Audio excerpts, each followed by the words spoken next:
નમસ્કાર વિદ્યાર્થી મિત્રો, એજ્યુકેશન હબ ચેનલમાં આપ સૌનું હાર્દિક સ્વાગત છે। આજે આપણે જોવાના છીએ ભાગ 3 કે જે વિષયનું નામ છે આઈસીટીની વિવેચનાત્મક સમજ। જો તમે પહેલો અને બીજો ભાગ નથી જોયો તો નીચે ડિસ્ક્રિપ્શનમાં લિંક આપેલી છે, તે વિડીયો અવશ્ય નિહાળજો। અને આ મિત્રો, જો તમે અમારી ચેનલમાં નવા છો તો આ ચેનલમાં B.edના તમામ વિષયના MCQs આવનારા દિવસોમાં મૂકવામાં આવશે, તો ખાસ અમારી ચેનલ સાથે જોડાતા રહેજો।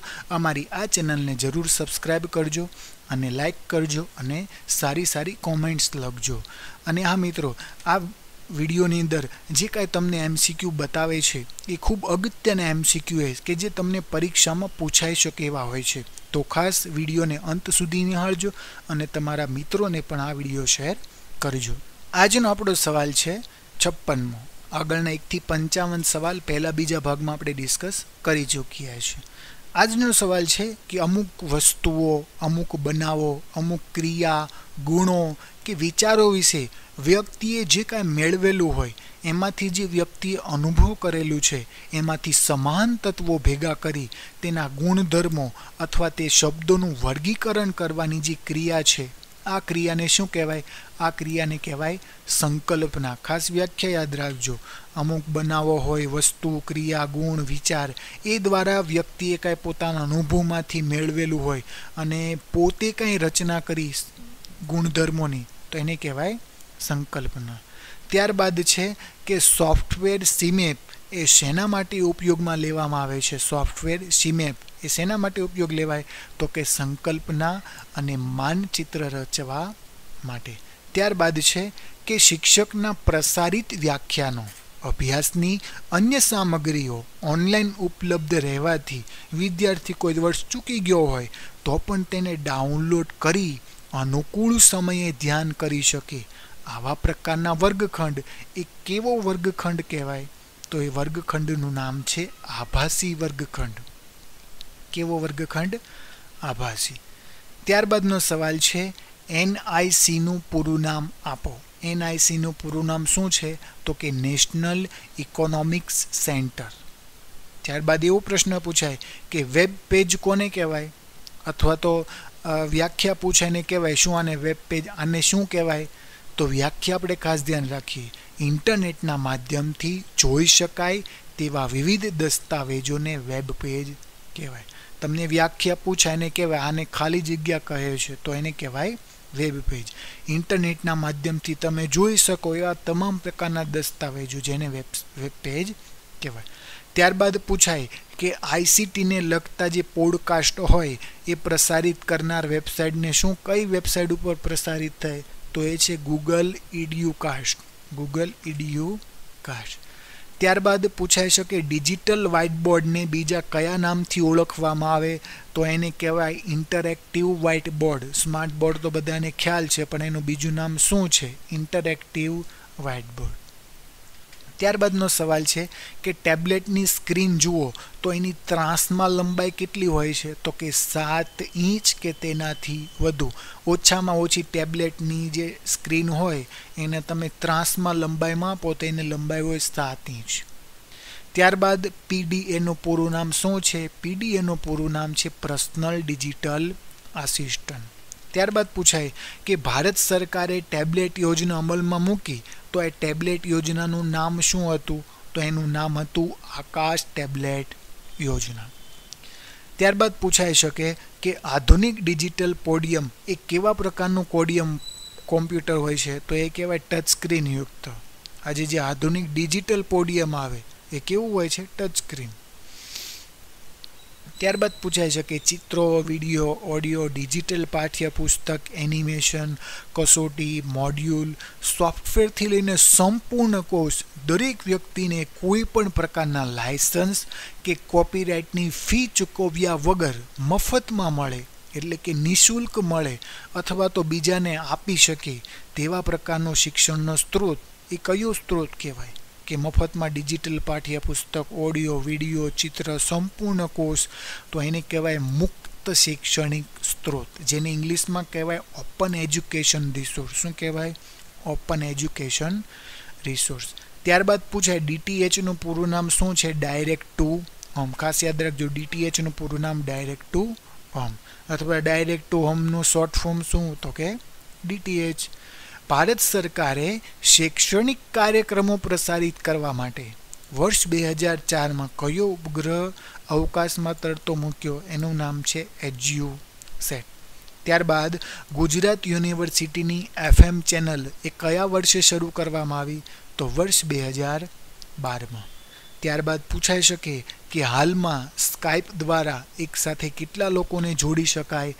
તો કે સ્કાઇપમાં એક સાથે 25 લોકોને જોડી શકાય. ત્યારબાદ પૂછાઈ શકે BISAG સંસ્થા એ કઈ જગ્યાએ કાર્યરત છે? તો એ સંસ્થા છે ગાંધીનગરમાં. ત્યારબાદ પૂછાય કે બ્લોગ લખનારને શું કહેવાય? બ્લોગ લખનારને કહેવાય બ્લોગર. ત્યારબાદનો સવાલ છે કે અન્ય કોમ્પ્યુટર કે નેટવર્કમાં ગેરકાયદેસર રીતે પ્રવેશ કરવો, એના ડેટા જોવા, એને કોપી કરવા, એ ડેટાને ડિલીટ કરવા, આ બધી પ્રક્રિયાને શું કહેવાય? તો આ પ્રક્રિયાને કહેવાય હેકિંગ. શું કહેવાય? હેકિંગ. ત્યારબાદ ઓનલાઈન પ્રત્યાયન દરમિયાન જે નિયમોનું પાલન કરવું જોઈએ એને શું કહેવાય? ઓનલાઈન શિક્ષણ લો તો કેટલાક નિયમોનું પાલન કરવું જોઈએ, તો આ નિયમોના પાલનને શું કહેવાય? તો એને કહેવાય નેટિકેટ. ત્યારબાદ સોશિયલ મીડિયામાં માહિતીના સર્જકને શું કહેવાય? કોઈ માહિતીનું સર્જન કરે તેને શું કહેવાય? યુઝર.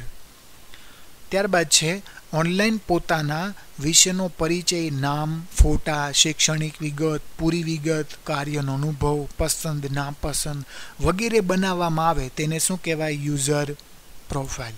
ત્યારબાદ છે વેબ લોગનું ટૂંકું સ્વરૂપ એટલે શું? વેબ લોગનું ટૂંકું સ્વરૂપ એટલે બ્લોગ. ત્યારબાદ પૂછાય કે શૈક્ષણિક હેતુ માટે બ્લોગ બનાવવાની સુવિધા કોણ આપે છે? તો એને કહેવાય EDU બ્લોગ. એ શૈક્ષણિક હેતુ માટે જો તમે બ્લોગ બનાવો એની સુવિધા આપે છે. ત્યારબાદ પૂછાઈ શકે કે ટ્વિટરમાં કેટલા અક્ષર લખી શકાય? તો કે ટ્વિટરમાં 140 અક્ષર તમે લખી શકો. ત્યારબાદ પૂછાય કે માઇક્રો બ્લોગમાં શેનો સમાવેશ થાય? તો માઇક્રો બ્લોગની અંદર ટ્વિટર અને ટમ્બલરનો સમાવેશ થાય છે. ત્યારબાદનો સવાલ છે ઇન્ટરનેટની સુવિધા ધરાવતા એ જે નવા જે સ્માર્ટફોન છે એમાં SMS-ની સુવિધાનું સ્થાન એ આજે કોણે લઈ લીધું છે? તો એ છે વોટ્સએપ. ત્યારબાદ છે instant messaging app. Instant messaging app કઈ છે કે જેમાં તમે તાત્કાલિક મેસેજ મોકલી શકો? તો WhatsApp, hike, line, cyber, Telegram, ઘણી બધી એપ્લિકેશનો છે. ત્યારબાદ ક્લાઉડ કોમ્પ્યુટિંગમાં ક્લાઉડ કયા શબ્દનો સમાનાર્થી છે? તો કે ક્લાઉડ કોમ્પ્યુટિંગમાં ક્લાઉડ એ ઇન્ટરનેટનો સમાનાર્થી શબ્દ છે. ત્યારબાદ પૂછાઈ શકે કે ગૂગલ ડ્રાઈવમાં તમે કેટલા જીબીના ડેટા મફતમાં સ્ટોર કરી શકો? તો કે 15 GB. ત્યારબાદ ગૂગલ ડ્રાઈવનો ઉપયોગ કરવા માટે તમારી પાસે કયું અકાઉન્ટ હોવું જોઈએ? તો કે જીમેલ અકાઉન્ટ. ત્યારબાદ ગૂગલ સ્લાઇડનો ઉપયોગ શેના માટે થાય છે? તો કે ગૂગલ સ્લાઇડનો ઉપયોગ પ્રેઝન્ટેશન બનાવવા માટે થાય છે. ત્યારબાદ પૂછાઈ શકે કે ગૂગલ ડોટ્સનો ઉપયોગ શેના માટે થાય? તો કે વર્ડ પ્રકારની ફાઇલ બનાવવા માટે. ત્યારબાદ અન્ડુ એટલે શું?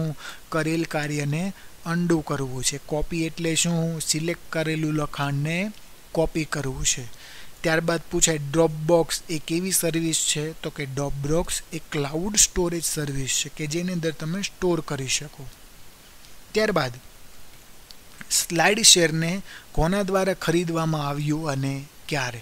તો કે સ્લાઇડ શેરને વર્ષ 2012માં લિંક્ડઇન દ્વારા ખરીદવામાં આવ્યું. ત્યારબાદ પ્રત્યાયન માટે અંગ્રેજી શબ્દ કયો છે? તો કે પ્રત્યાયનનો અંગ્રેજી શબ્દ છે કોમ્યુનિકેશન. ત્યારબાદ પ્રત્યાયન એટલે ઈચ્છિત અસર સિદ્ધ કરવા માટે અન્ય પર પ્રભાવ પાડતું સમજાવટ કે સમાધાનનું સાધન. આવી વ્યાખ્યા કોણે આપી? તો આવી વ્યાખ્યા આપી એરિસ્ટોટલ. કોણે આપી? એરિસ્ટોટલ. ત્યારબાદ પૂછાઈ શકે કે પ્રત્યાયનની પ્રક્રિયામાં કેન્દ્ર સ્થાને શું છે? તો કે પ્રત્યાયનની પ્રક્રિયામાં કેન્દ્ર સ્થાને છે ભાષા સંકેત એટલે કે કોડ. ત્યારબાદ પૂછાય કે પ્રત્યાયનના કેટલા પ્રકાર છે? તો કે પ્રત્યાયનના 2 પ્રકાર છે. શાબ્દિક પ્રત્યાયન અને અશાબ્દિક પ્રત્યાયન. પ્રત્યાયન એટલે શું? પ્રત્યાયન એટલે કોમ્યુનિકેશન. આ કોમ્યુનિકેશનના બે પ્રકાર છે. એક તો તમે વાતચીત દ્વારા કોમ્યુનિકેશન કરો, બીજી રીત છે ઈશારાઓ દ્વારા. તો આવી રીતે આપણે આવા 97 પ્રશ્નોની ચર્ચા કરી. આવનારા વિડીયોમાં આપણે બીજા પ્રશ્નોની ચર્ચા કરીશું, બીજા વિષયોની પણ ચર્ચા કરીશું. તમે અમારી ચેનલ સાથે જોડાતા રહેજો. અમારી ચેનલને જરૂર સબસ્ક્રાઈબ કરજો. Thank you. આભાર.